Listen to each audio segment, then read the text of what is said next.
Estamos de volta com o Pode Morar, o podcast do mercado imobiliário. Lembrando que o Pode Morar tem o apoio de Solução Crédito Imobiliário, BR Condos, Master Soluções Contábeis e Casa do Capitão Gastronomia e Eventos.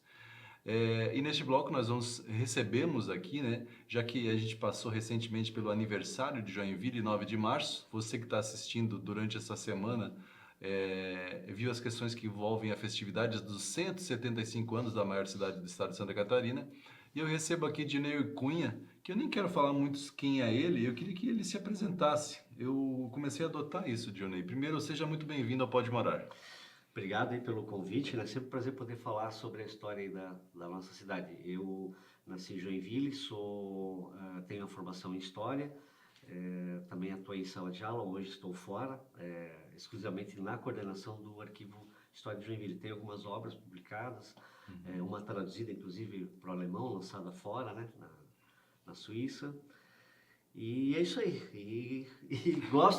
Sou apaixonado pela história da nossa cidade. Que legal, que legal. E tem muita coisa legal realmente para contar, né? E a gente falava aqui nos bastidores algumas coisas que a gente possivelmente já falou nos almoços lá na Casa do Capitão, inclusive, que é essa história, né, dos imigrantes virem para Joinville, que era uma terra desconhecida, né? Como eu falei para você antes. Hoje, assim, você vai para tal lugar. Antes você acessa o celular e você vê como é que é esse lugar, o que que tem. De repente você vê ali até gente dando nota pro lugar, aonde ia, aonde não ia, enfim. Consegue ver algumas coisas, consegue ver vídeos, imagens, mas naquela época, né, 1851, não tinha nada disso. Então, eu queria que você traçasse um pouco desse perfil das pessoas que vieram para cá, que pessoas muito falam assim, os alemães vieram para cá, mas nem a Alemanha existia naquela época ainda, né? Propriamente Verdade, dito. verdade. Oficialmente a Alemanha só existe enquanto nação a partir da unificação ou da formação do Reich alemão em 1871, né? Então, realmente, como tu comentou, antes disso não eram cidadãos alemães, né? Sim. Eram hanoveranos, saxões, prussianos, enfim, né? Essas várias regiões, estados independentes que formaram depois a Alemanha. Mas vamos voltar bem mais no tempo, né? E falar da ocupação pré-colônia Dona Isso que Francisca, é né? engraçado, eu queria falar É também, bem porque as pessoas importante. falam dos imigrantes, né? Mas existiam pessoas aqui, né? E Sim. até voltando, Aham. então, refazendo a pergunta, quem eram essas pessoas, de onde que elas vieram? E tem toda a história, na verdade, dos sambaquianos também, Sim, né? sim. Enfim, mas vamos lá. O Joinville é uma referência até no mundo, né? Para arqueólogos, principalmente, e por conta desses inúmeros sambaquis aqui na nossa região. Acho que são mais de 40 sambaquis. Então, é um destaque realmente, né, no campo da arqueologia. Nós temos o Museu do Sambaqui, que é maravilhoso, né, o trabalho que a equipe executa, né, de preservação desses sítios arqueológicos, são patrimônio nacional, inclusive. Então, Sabe uma que eu tenho uma ocupação. história engraçada com sambaqui que eu devo ter ido, não sei se no jardim de infância, né, que eu sou velho, naquele tempo era jardim de infância, né? Eu na escola mesmo, e eu falei, mãe, eu vou no Museu do Sambaqui, né? O ônibus passou lá onde eu estava, que eu não lembro de onde era. E aí trouxe a gente pra cá. E a mãe falou assim, sim, você vai ver lá a história dos índios. E aí, beleza, eu fui com isso na cabeça. Quando chegou lá na hora, a professora que apresentou lá pra gente, que era do museu, falou: quem conhece os sambaquianos, ou não sei que termo que ela usou, quem conhece as pessoas que moram, quem eram eles? Daí eu falei: eram os índios. Ela falou: não. E aí a minha mãe me quebrou já desde o início essa Sim. história aí. Mas muita gente, né, associa muito, eram índios ou indígenas, enfim. E Não, até não. tem hoje ali, né, uma pintura nas paredes externas ali, Aham. né, e realmente eles, pelo desenho, aparenta meio um ar meio indígena, né, mas na verdade é algo mais É um diferente. outro grupo, né? Até onde se sabe pelas pesquisas, com hábitos diferentes, por exemplo, dos tupi-guaranis, né, que depois passaram a habitar-se a região aqui, no litoral, principalmente, também eram chamados de carijós. Mas os povos sambaquianos têm características bem, bem distintas, a começar pela própria formação, né, dos sambaquis, que além de serem os montes de conchas ali, os restos, né, alimentares, depois serviram também de local de culto, de sepultamento, né? Foram encontrados inúmeros nesses sambaquis aí, Tinha até com uma forma adornos. de ser sepultado e tudo Sim, mais. sim, sim, sim, um ritual, né? Então, demonstrando um grau de organização, de cultura, digamos, avançado, né? A gente está falando aí de 5.000 anos mais até atrás. Pois é. E se tem uma ideia de como eram já que a gente está num programa que fala sobre casa, né? Como eram as casas desses... Porque o Sambaqui era esse local para... como se fosse um lixão quase, e também cemitério, enfim, Sim. onde descarte, né? Aham. Como eles viviam, como eram as casas naquela época. Como realmente a gente está falando de milhares de anos atrás, não sobreviveram muitos vestígios, né, dessas estruturas, né? Então, aparentemente, né, por não terem esses vestígios sobrevivido à ação do tempo, deveriam ter sido estruturas mais frágeis, tá? Eu sou leigo, né? Os meus colegas lá do Sambaqui virem isso aí vão me matar, então eu não vou nem me meter muito nessa questão muito específica, né? Mas apenas é uma suposição aqui, enfim, tem alguma leitura, que deveriam ser estruturas mais frágeis. Que até, daí, associando e juntando um pouco, se eu não me engano, encontraram vestígios também de algum instrumento para caça de baleia, né? Sim, exatamente. Então talvez já se pensava em alguma coisa, que olhos de baleia usados na construção, enfim, questões para se pensar. Porque as pesquisas elas são Vai avançando. contínuas. E você citou bem, se tinha outros registros de caça às baleias, né, nesse período aí dos sambaquianos, na Europa, eu não sei exatamente mais aonde, mas com essas descobertas da equipe do Museu do Sambaqui, em conjunto com outros pesquisadores, se chegou a uma conclusão por datação, se eu não me engano e tal, que aqui em Joinville, no litoral aqui, na nossa região, foi o primeiro lugar onde se praticou a caça à baleia. Isso já saiu, inclusive, numa das mais prestigiadas revistas, né? Que é a Nature.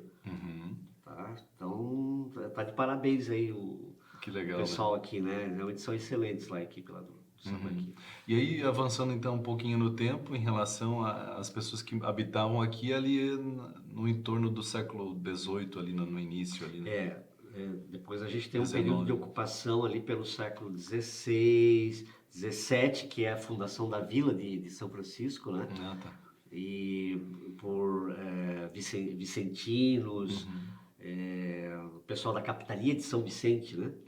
Hoje São Paulo. Essa história de São Francisco do Sul, muita gente conta como fala ali que, na verdade, era só uma passagem que passou e já considera como um marco de fundação para ter mais de 500 anos. Né? Sim, você está falando lá do início dos 1500. Isso, né? porque fala do Binot de Gonneeville. Exatamente. Ali não teve um povoamento efetivo, tanto que não vingou. Realmente teve uma passagem ali, uma presença, mas não vingou, tanto que não se tem registro nenhum, né, de uma vila, uma comunidade, enfim, a não ser assim a partir do século XVII, com essas expedições, a vinda de bandeirantes, os vicentinos, né, os vicentistas, outros chamam também, para essa região, e aí que formou a vila de São Francisco. Né? E, inclusive, também uma parte dessa população se localizando já o que hoje é o município de Joinville, onde é o município de Joinville. Por exemplo, é muito provável que o primeiro local, ou seja, o mais antigo povoado do município de Joinville, seja o Morro do Amaral. Faz sentido. Sim, pela proximidade até com São Chico, né? Ali a Baía da Babitonga, a Lagoa de Saguaçu. A gente tem, por exemplo, registros lá, pelo menos do final do século XVIII e início do século XIX. Tá? Tem um mapa muito interessante lá no Centro do Arquivo Histórico, que é o do Jerônimo Coelho, que demarcou, falando da questão fundiária, né, que também é um assunto aqui, que demarcou o lote, o dote, né, do príncipe e da princesa de Joinville, as tais 25 léguas, que hoje, em grande parte, formam o município de Joinville. E nesse mapa, essa expedição, né, comandada pelo capitão Jerônimo Coelho, depois foi ser presidente da província, que seria o governador, enfim, eles indicaram pontos onde havia construções já, em 1846. E por aí a gente deduz que já havia uma população estabelecida aqui, até com um número de propriedades aproximado, de 30 a 40 propriedades, né? As sesmarias, que eram essas áreas de terra concedidas para essas pessoas que quisessem então ocupar, plantar, enfim, né, cultivar. E infelizmente também com escravizados, né? A gente está falando do período de Sim. escravidão, então a gente tem uma presença afro muito forte aqui também, já nessa época, né? Pré-colônia Dona Francisca. Esse mapa é um documento bem interessante, que mostra, prova também, é um registro inequívoco da presença dessa população aqui. E aí, avançando no tempo, então 1851 com a barca Colón, aí chegam as pessoas, os estrangeiros, vamos chamar assim, que também vem com uma outra visão em relação a isso, né? Com as experiências da Europa e tudo mais. E aí, nesse momento, também muda um pouco o ritmo da cidade, né? Sem dúvida, sem dúvida. A gente não pode esquecer também, havia também uma presença indígena. Nessa época, exatamente da chegada das primeiras levas de imigrantes, tá? Aonde que eles ficavam? Eles ficavam mais nas encostas da Serra do Mar, onde seria ali a Serra Dona Francisca, né, a região de Piraberaba, Vila Nova também, que eles eram chamados de bugres, era bem pejorativo, era sinônimo de primitivo, de selvagem, e hoje a gente sabe que na verdade eram os Xoklengues, né, os Laclano, como também se denominam, e são os remanescentes estão ali na região de José Boatê, Ibirama, né, na reserva, que foi destinada para eles ali no início do século XX, justamente porque eles foram expulsos daqui e a maior parte massacrada, inclusive, ali na região do Vale do Itajaí, final do século XIX, né, até por expedições chamadas de bugreiros, tá, e de forma bastante cruel.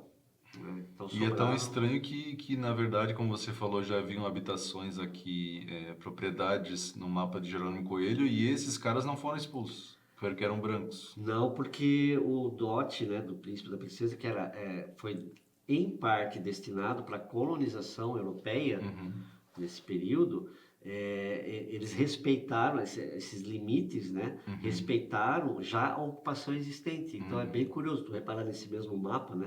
O dote, os marcos ali, né? A delimitação, de um lado, então o dote, e ali o cachoeira. Só para o pessoal imaginar, né? O cachoeira, por exemplo, era um dos limites naturais. Ah, tá. Né? O que estava do outro lado do cachoeira, né? Nós aqui, por exemplo, onde nós estamos hoje, aqui no Iliriú, Iliriú era terra de Sesmaria.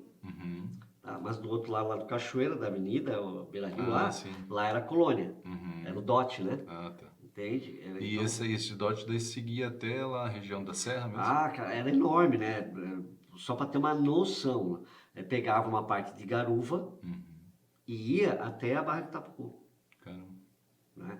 E, por outro lado, né, obviamente o mar e as Sesmarias, o Cachoeira, enfim, não o mar, desculpa, e a Serra do Mar, Serra do Mar, os morros. Né? Esse era o tamanho do dote do casal. E o casal realmente tinha a intenção em algum momento de morar aqui? Não, nunca, não tem um registro, não tem uma fala, nada que demonstre isso. Nenhuma mensagem de WhatsApp? Nada. Não postaram em rede social. Partiu Joinville. Partiu Joinville. Bora! Não tinha nada disso não. Mas talvez essa questão da construção da casa era um chamariz para as outras pessoas também virem. Se eles vêm, eu vou também. Sim, exatamente. Essa propaganda foi feita. Veio para as terras do príncipe, da princesa, né? Logo se transformará na maior colônia, na mais progressista, papapá. Isso teve, para atrair os imigrantes. Imagina, né? Os imigrantes ferrados lá, disseram, vamos para lá, que o príncipe, esse príncipe aí, esse tal príncipe, ele vai botar dinheiro lá. E é um né? príncipe francês ainda, né? Ele era filho do rei da França e ela irmã de Dom Pedro II, então imperador do Brasil. Pô, o que podia dar errado aqui, né? Então isso realmente foi usado, tá? Mas como eu falei, eles nunca tiveram intenção, até porque era lá nos confins do Judas, como se chama para eles, era uma terra selvagem. Eles estavam habituados com o luxo da corte europeia, né? Embora estivesse morando de favor, né? Nos primos lá na Inglaterra, né? Por conta das revoltas, revoluções na França e tal. E isso é uma situação bem incômoda. Aí a gente chega num outro ponto. Tá, e aí, o que a gente vai fazer com esse dote lá? Pô, a gente tem esse dote lá. Vamos dar um jeito, vamos ganhar dinheiro. Então, aquela historinha, né, do, olha, príncipe e a princesa ajudaram, né, investiram, mas eles queriam um retorno, né, a verdade nua e crua. O negócio deles era obter algum lucro pela situação em que eles estavam, não é que fosse terrível, mas era incômoda, né, morando de favor lá na casa dos primos. E eles negociaram essas terras com... Negociaram com o senador Christian Matthias Schroeder, né, que era uma pessoa super influente, muito rica, em Hamburgo, né, que era uma cidade independente. Lembra quando a gente estava falando, não existia Alemanha ainda. Então, Hamburgo era uma cidade-estado, já há séculos, com muita autonomia. E era um dos maiores portos já na época, né, da Europa, do mundo, né. Então, realmente, esse foi o motivo. Vamos ceder essas terras para essa companhia que vai se formar ainda, né, nesse contrato com o senador Schroeder, e ele é que vai ter que se incomodar, se virar e mandar essa gente toda para lá, automaticamente ocupando essas terras, as nossas lá que sobraram, que é a maior parte, vai valorizar. Então, tratou-se de um grande negócio de especulação imobiliária, né, que sem querer, obviamente, entrar no mérito aqui, bom ou ruim, mas foi isso, tá? Basicamente. Então eles negociaram uma parte só das terras aqui. Uma parte, das 25 léguas foram 8, depois aumentou mais 9 léguas foram negociadas, né? Então, era terra pra caramba e também. ali eles já receberam um dinheirinho para poder se virar. Na verdade, foi uma concessão, né? Uma cessão. Então, eles não receberam um pagamento, digamos ali, à vista. Porque a ideia era essa, deixa eles fazerem todo o trabalho lá, investir na infraestrutura, e a gente vai começar a vender as nossas. E foi exatamente ao mesmo tempo, né? O tal do domínio Dona Francisca, né? Quem conhece a história da cidade, pesquisa, sabe que existia o tal do domínio Dona Francisca, que não era a colônia. Então era como se fossem duas, vamos colocar assim mais ou menos, tá? Grosso modo, duas empresas.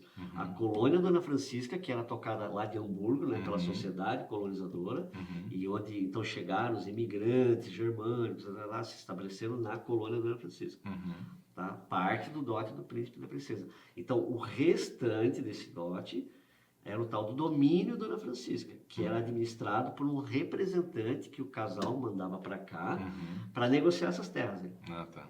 Aí eles começaram a ganhar dinheiro, porque valorizou. Entendi. Mas esse representante daí não tem a ver com o Frederico Bristol? Tem a ver. O Frederico Bristol era o representante amigo do príncipe, né, e tal, que foi mandado para cá para gerenciar esse negócio das terras. Tá? E foi esse cara que mandou construir lá o casarão, né, para ele morar, não para o príncipe, para o princesa, que hoje é o Museu Nacional de Imigração e Colonização. E também foi quem mandou plantar as palmeiras lá, né? Por isso que é a Alameda Bristol, né? Para ser a entrada, né, imponente, né, do casarão. Que as sementes, né, na verdade, não sei como que vieram para cá, ou se do Rio de Janeiro, se vieram grandes já, né?